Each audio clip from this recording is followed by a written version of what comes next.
시청자 여러분 안녕하십니까? 오늘의 이슈를 다양한 시각에서 신속 정확하게 전해드리는 OBS 뉴스 오늘입니다. 오늘 함께하실 두 분 소개해드립니다. 김형주 전 통합민주당 의원, 현경병 전 한나라당 의원 나오셨습니다. 안녕하십니까? 안녕하세요. 어서 오세요. 옵티머스 라임 펀드 사기 사건과 관련해 실체가 불분명한 여러 의혹들이 제기되고 있습니다. 우리는 근거 없는 거짓 주장이나 의혹 부풀리기에는 단호히 대응할 것입니다.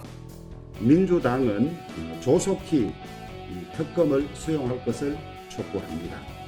이낙연 대표의 말씀이 진정이라면 특검을 받아들여야 그 진정성이 인정될 것입니다.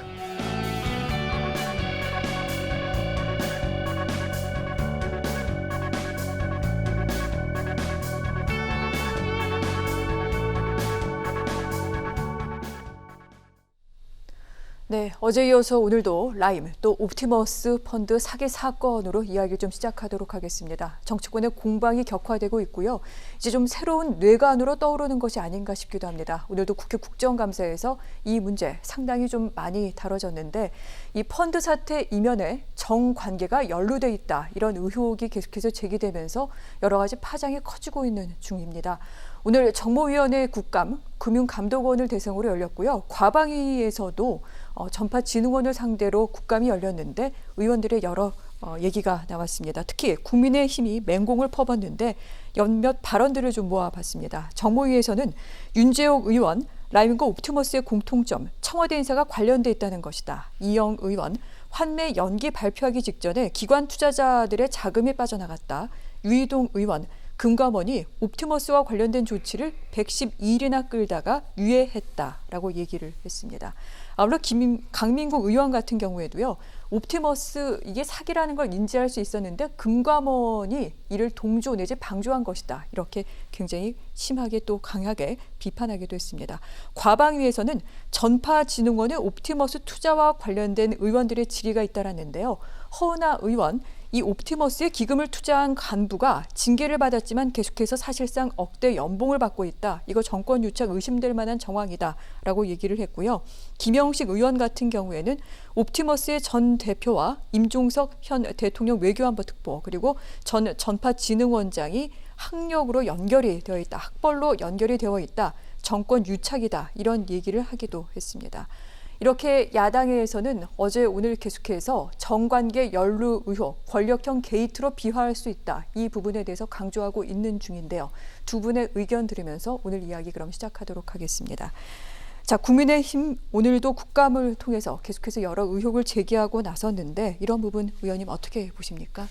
사실은 이 문제에 상당히 많은 피해자가 있다라고 하는 네. 측면에서 국감에서 기본적으로 많은 피해자가 있기 때문에 이 문제를 철저하게 조사해야 되는 건 맞습니다. 네. 그런데 이제 기본적으로 연루돼 있는 자가 청와대다, 여권 인사다 이런 말들이 많이 나오고 있는데 그 부분에 대해서는 조금 더 그 수사를 통해서라든지 어떤 형태로도 조금 팩트 체크가 돼야 되지 않느냐. 무차별적인 카드라라고 하는 것을 가지고 공격하기에는 너무 국감이라고 하는 장 자체가 준엄한 곳이고요. 이제 다 개인의 명예 회복 부분도 있을 수 있는 명예와 관련된 네. 부분도 있을 수 있기 때문에 그렇게 무차별적으로 공격하는 것이 중요한 것이 아니라 실제적으로 어떤 그 수많은 금융 당국이라든지 또 그런 관련된 곳에서 또 법률 검찰과 같은 곳에서 제대로 된 수사를 또 제대로 인지했는가를 사실관계를 좀 정확하게 정리하는 차원에서 초반에 질의가 이루어져야 되는데 무차별적으로 공격하고 주호영 원내대표처럼 특검부터 얘기를 한다는 것은 순수에 맞지 않다 그렇게 생각됩니다. 그렇기 때문에 실제적으로 오히려 이 논의가 내실 있게 조사를 네. 해서 말씀드린 대로 피해자를 하루빨리 좀 피해의 최소화를 하는데 좀 도움이 되는 국감으로 가지 못하고 정쟁의 수단으로만 네. 그치고 있지 않느냐 그런 비판을 받을 수밖에 없다 그렇게 생각이 듭니다. 알겠습니다. 좀 더 사실에 기초한 의혹 제기 등등이 필요한 부분이 아니겠느냐. 정쟁의 대상으로 삼는 것보다 지금 서민 피해자들을 먼저 생각했으면 좋겠다. 이런 부분을 말씀하셨는데 라임과 옵티머스의 그 피해자는 수천 명에 달하고요. 라임의 피해액만 1조 6,700억 원, 옵티머스 같은 경우에는 5천억 원의 지금 피해액으로 추정이 되고 있다고 합니다. 정말 이 피해를 입은 분들의 상심, 여러 가지 타격, 어마어마한 상황인데 사실 국감에서 이런 부분을 좀 더 다뤄야 되지 않았을까라는 생각이 드는 내용이 있습니다. 물론 여야 의원들 금감원 부실 감독과 더불어서 이 사모펀드 사태를 미리 막지 못한 부분에 대해서 얘기를 했는데 아시겠지만 사모펀드와 관련된 규제는 지난 2015년에 좀 완화가 되고 난 뒤 이와 관련된 여러 가지 사기 또 사태가 계속해서 이어지고 있는 중입니다. 이 부분에 대해서도 국감에서 좀 더 많이 좀 지적을 했어야 됐을까요? 어떻습니까, 의원님?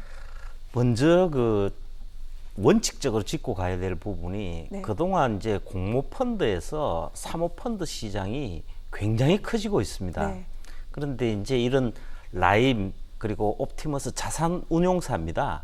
그리고 이 자산운용사들이 투자자들로부터 돈을 걷어서 펀드를 구성을 합니다. 그렇게 해서 투자를 해서 이익을 돌려주고 본인들도 버는 건데 이 규모 자체가 워낙 커지고 있는 이제 뭐 800조 뭐 이렇게 해서 가고 있는 상황인데 네. 금융시장 전체를 흔들고 있는 겁니다. 그래서 정확한 사실 규명이 아주 중요하다. 이 전제에서 출발해야 될 것 같고요. 그리고 또 한 부분이 금융감독원이 나왔습니다마는 금융위원회와 더불어서 거의 그 역할을 한 게 없습니다. 오히려 그 청와대의 지시를 받으면서 통제를 받으면서 그에 맞춰서 갔을 뿐입니다. 그래서 그다지 역할을 못하고 있다. 그래서 정확하게 짚을 수 있는 부분이 모든 이 사건의 배후에 청와대가 자리를 잡고 있다는 겁니다. 현직 행정관들이 네. 라임이든 옵티머스든 그 금감원을 비롯해서 여러 투자처에 이르기까지 자문과 지원 다 진행합니다. 그리고 이제 하나둘 밝혀지고 있습니다만 라임 같은 경우에 강기정 전 청와대 정무수석이 나왔고 여권 고위 인사하고 그리고 또 각종 그 정치인들이 많이 이미 실명이 거론되고 있습니다. 제가 그 부분은 아직은 그 실명 거론 부분에 대한 논란이 있어가지고 제가 거론하지는 않겠습니다만 그런 상황이고 옵티머스 같은 경우에는 거기도 행정관이 거의 좀 표현이 어떨지 모르겠습니다만 분탕질을 다 칩니다. 그런데 그 행정관이 문제가 아니고 라임처럼 민정비서관실을 중심으로 해서 앞에 것은 경제수석실이고 여기는 민정수석비서관실을 중심으로 해서 청와대 고위인사들이 다 관련이 됩니다. 지금 그 명단으로 나온 게 최소한 지금 1차로 나온 게 5명이거든요. 그리고 더불어민주당 의원들이 8명이 나왔고 기업인들 중에서도 기업인들이라고 언론에 표현이 되고 있습니다만은 실제로는 정부 고위직 출신의 펀드 지원 역할을 하는 사람들입니다. 그러니까 이현재 전 경제부총리라든지 최동욱 전 검찰총장들이라든지 이런 사람들이 다 활동을 한 거예요. 그래서 네. 전형적인 권력형 비리 게이트 사건입니다. 그 점을 정확하게 해야 될 것 같고 그리고 또 한 가지 특징을 말씀드리자면 제가 이 부분에 대해서는 표현을 이렇게 드려야 될 것 같아요. 뭐냐면은 거의 연고로 해가지고 인연이 이어져 있습니다. 주로 이제 좌파 진영의 인사들인데 그리고 또 그 속에 있는 특징들이 거의 대부분 특정 지역 인사들입니다. 그래서 이번에 정권적 차원에서 정부 여당이 어떻게든 막으려고 하겠지만 국민의힘은 물론이고 언론이 또 네. 시민단체 이렇게 해서 정확한 진상규명과 그에 따른 나중에 처리까지 잘 진행되어야 된다고 생각을 합니다. 네. 자, 지금 현 의원님께서 말씀하시는 내용은 아직까지 사실로 밝혀진 부분은 아닙니다. 뭐 검찰 수사가 진행되고 있는 내용도 있고요. 의혹으로 제기돼 있는 부분도 있습니다. 그리고 뭐 구체적으로 뭐 청와대에서 몇 명, 민주당에서 몇 명이라고 말씀은 하셨습니다만 아직까지 실명 보도는 되지 않고 있는 상황인데 이 부분은 좀 더 진척이 되면 저희가 자세하게 다루도록 하겠습니다. 자, 지금 야권에서는 이렇게 이 부분이 단순한 펀드 사기가 아니라 권력형 비리, 권력형 게이트다. 이렇게 지금 정의를 하고 있는 것 같습니다. 이 가운데 방금 말씀하신 전 청와대 정무수석이었던 강기정 수석과 관련된 내용, 라임 자산운용 펀드 법정 재판 과정에서 나온 부분인데 이 부분 좀 짚도록 하겠습니다. 이 라임 자산운용의 전주라고 얘기할 수 있는 김봉현 전 스타모빌리티 회장이 법정에서 이런 발언을 했습니다.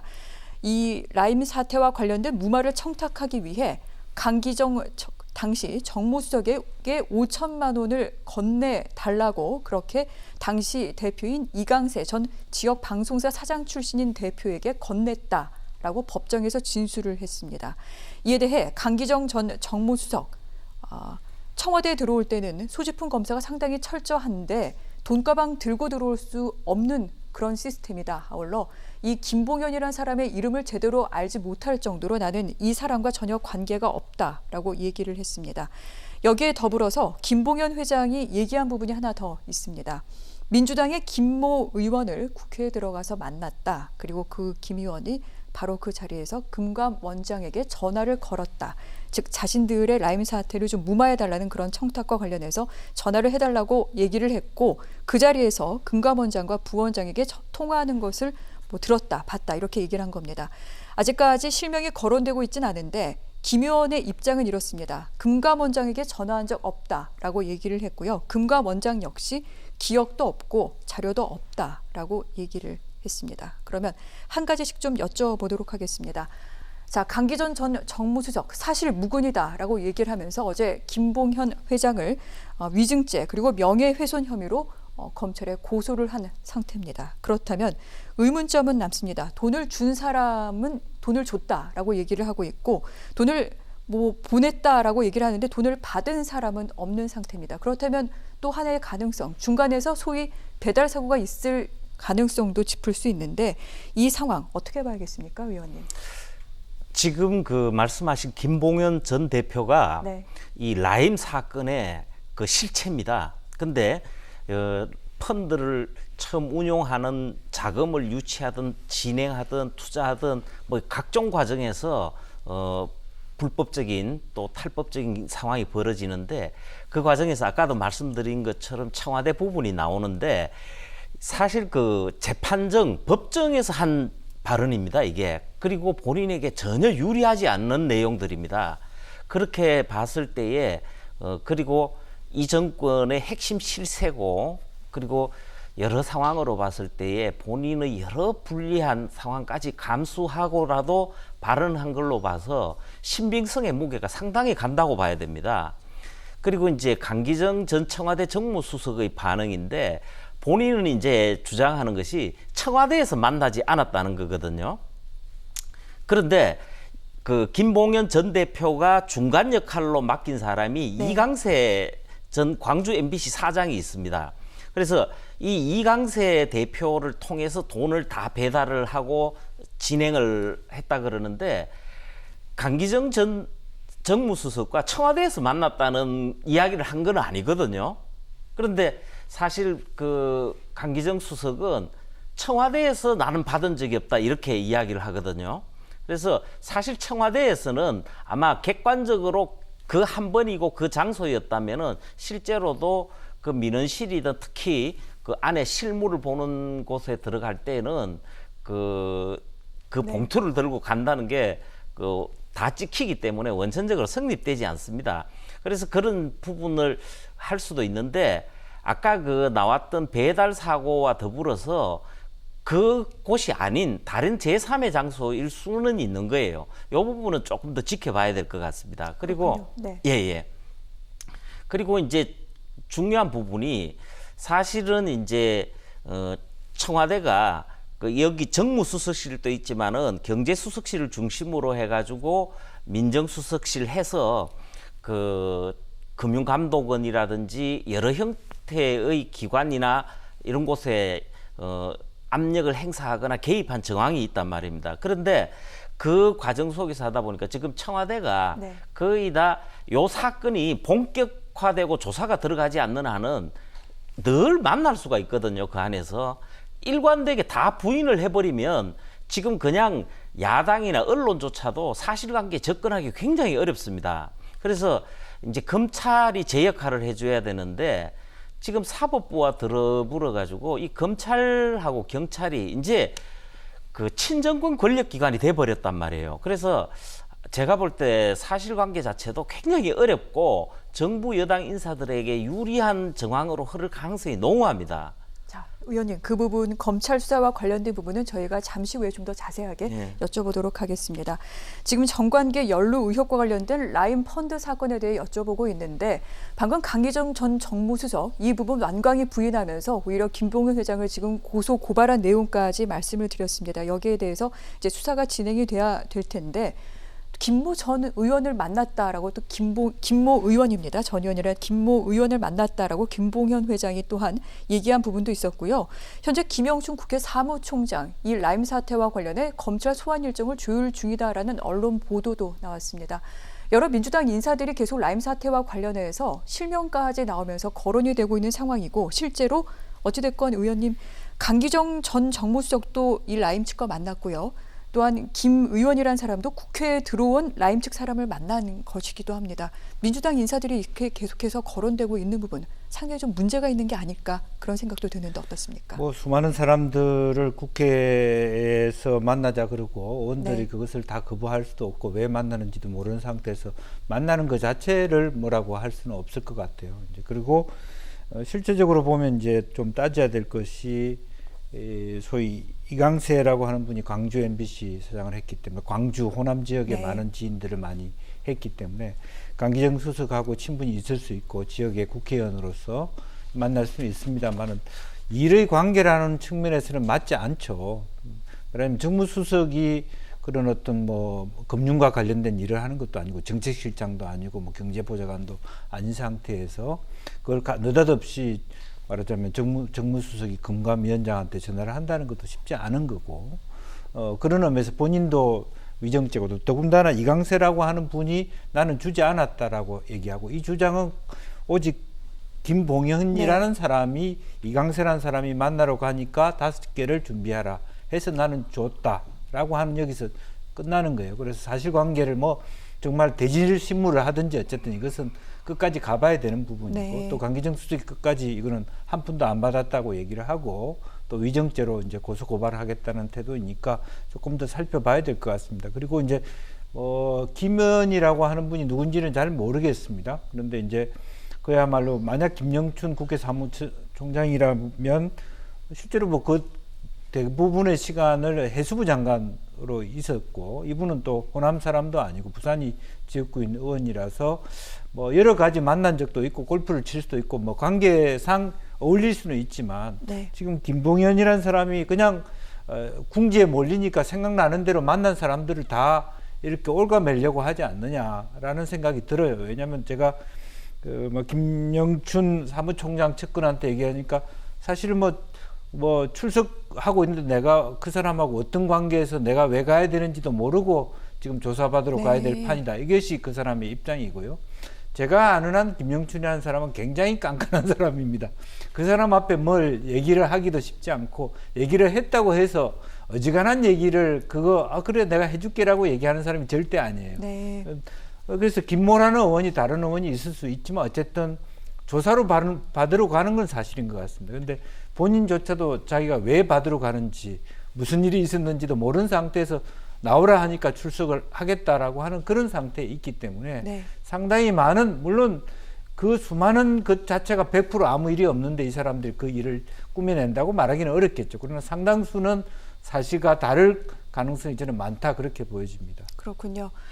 결국 이제 여러 가지 의혹 등등은 검찰이 풀어야지만 되는 상황입니다. 그런데 아시겠지만 라임, 옵티머스 어제 오늘 얘기가 아니라 상당히 이 관련된 여러 가지 정황이라던가 문제가 불거진 지는 꽤 오래됐습니다만 검찰 수사가 그렇게 많이 진척이 됐었던 것 같지는 않습니다. 아울러 정관계 연루설에 대해서도 직접적으로 수사한 부분이 얼마나 있었는지 여기에 대해 좀 의혹이 든다 이런 얘기 나오고 있는데 사실 국감에서도 이런 부분에 대한 질의가 있었습니다만 추미애 법무부 장관과 윤석열 검찰총장의 입장은 조금씩 엇갈리는 것 같습니다. 추미애 장관 같은 경우에는 이 수사 꼼꼼하게 잘 되고 있다고 보고를 받고 있다라고 어제 대답을 했습니다만 윤석열 검찰총장은 이 관련 수사팀을 늘려라라고 지시했다는 언론 보도가 전해지고 있습니다.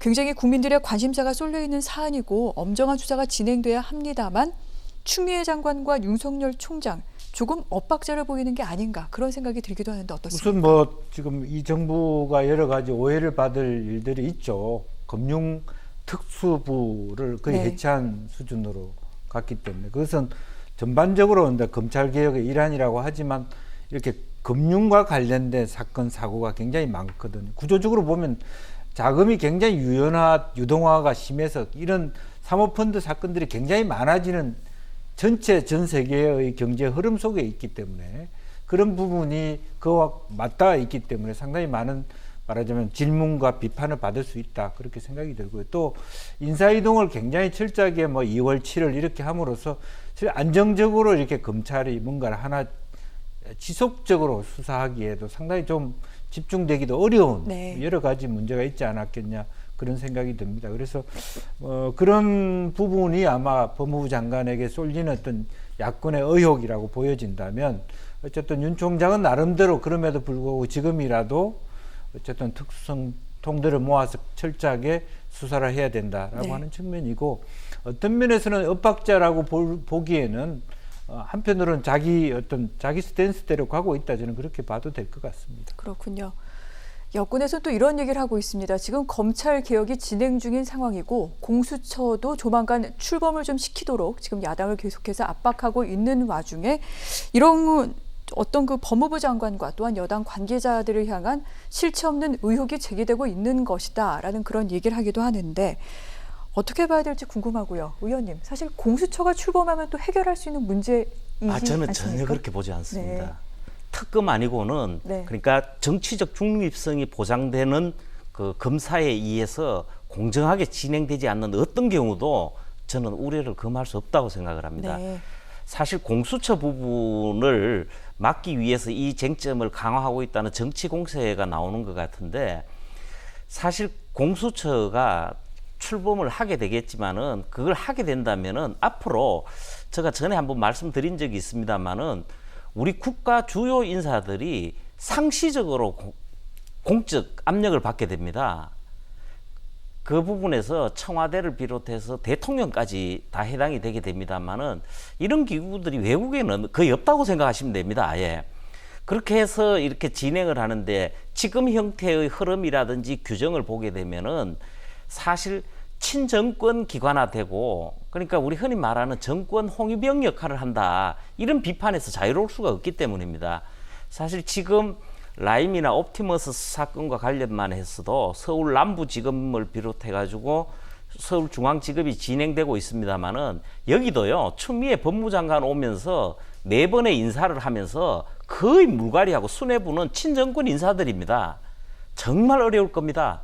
그래서 이제 윤석열 검찰총장이 네. 옵티머스는 굉장히 내용이 더 악성입니다. 라임하고 다르게 이 옵티머스는 처음 기획부터 한 게 전부 사기입니다. 그리고 그 공공기관을 끼고 돈을 만들고 그 기관을 통해서 투자 운용을 하고 그리고 돈을 빼나가고 이러기 때문에 이 부분에 대해서는 정말 중요한 정밀한 수사가 필요한데 이성윤 서울중앙지검장이 이게 현안화되니까 4명을 충원하겠다 그랬는데 윤 총장 입장에서는 지난 8일에도 더 강화하라 그랬거든요. 또 안 되니까 4명으로 오니까 다시 이제 그 어제 날짜로 네. 해서 대폭 충원하라 이렇게 한 거거든요. 그렇게 해서라도 진행하겠습니다만은 그런데 이 보고를 받고 의사결정을 내리는 인물들이 거의 다 친정권 인사들이기 때문에 뻔한 결과일 수도 있어요. 그리고 아까 나왔던 정치인들 뭐 소환 조사 일정 맞추고 이런 부분들도요. 지금 진행되는 것도 한번 보십시오. 거의 그 정부 여당 인사 모시기 비슷한 느낌이 들 정도인데 이렇게 해서 면죄부 수사라든지 조사 처리로 가버릴 공산이 많습니다. 더 문제는 기소가 된다 하더라도 문제예요. 지금 이제 대법원, 헌법재판소, 중앙선거관리위원회 이르기까지 거의 다가 그 우리법연구회, 그다음에 국제인권법연구회, 민변, 여기 특정 소수 집단의 그 좌파 성향의 요 집단 인사들로 다 짜여져 있습니다. 그래서 진행되더라도 또 다 지금 요 1년에 무죄 판결이 계속 나오고 있거나 무혐의 처분이 나오는 것처럼 결과가 그렇게 흘러갈 가능성이 많거든요. 그러자면은 이 검찰 수사 단계에서 굉장히 내용이 정확한 물증과 증거를 확보를 해야 됩니다. 이 방법은요, 이제는 제가 볼 때 특검 외에는 어떤 방법도 통하기 어렵다는 겁니다. 알겠습니다.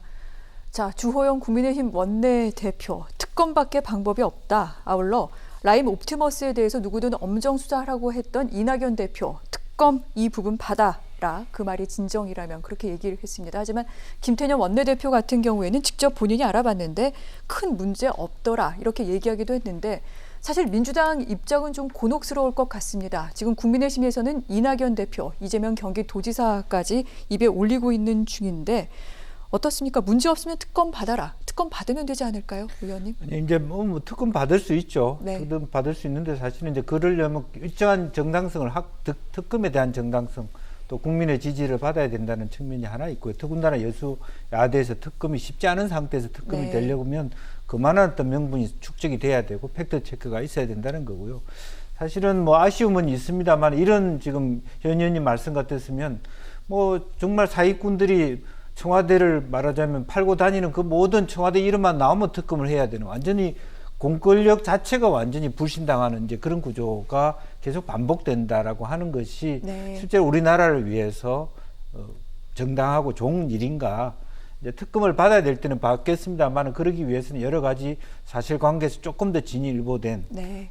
그나마도 여건도 동의할 수밖에 없는 그런 지점까지 저는 가야 된다고 보여지고요. 또 현실적으로 정치적인 힘 관계 자체가 말하자면 야당이 주장한다고 특검이 될 부분이 아니라 처음부터 뭐 이것은 뭐 판사들도 경도돼 있고 검사들도 엉터리니까 무조건 특검이라는 거는 모든 이런 일들이 뭐 청와대와 정관계 인사만 연관된 것은 전부 다 못 믿겠다라고 하는 것은 한계가 있다라고 보여집니다. 그래서 뭐 특검을 못 하겠다는 것이 아니라 그동안에 우리가 최순실 특검 이후에는 특검이 없었던 걸로 알고 있는데 네. 그야말로 특검이 있으려면 조금 더 국민들이 이것은 이런 재판의 결과 혹은 이런 수사의 결과는 도저히 안 되겠다라고 하는 부분들을 갖고 와야 된다 그렇게 봅니다. 알겠습니다. 결국 검찰 수사가 어떠한 결과를 얼마나 그 진실을 밝혀낼지 많은 부분이 좀 달려 있는 것 같습니다.